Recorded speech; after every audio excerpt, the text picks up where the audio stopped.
أنا القبطان حسن البشبيشي، وده ابني الدكتور حسام البشبيشي. اتقبل في الكلية قبول فوري. قبول فوري؟ طبعا قبول فوري. الموضوع بدأ من وهو صغير، كان نفسه يبقى دكتور. انت مجنون؟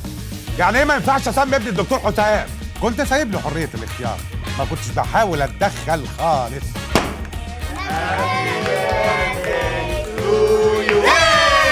جت الجرثومة الشريرة تهاجم مملكة المعدة. مش عارف هو اللي اختار الطب ولا الطب اللي اختاره. انا مش فارق معايا، يخش الكلية اللي هو عايزها براحته. كمل مذاكرة عشان تخش طب.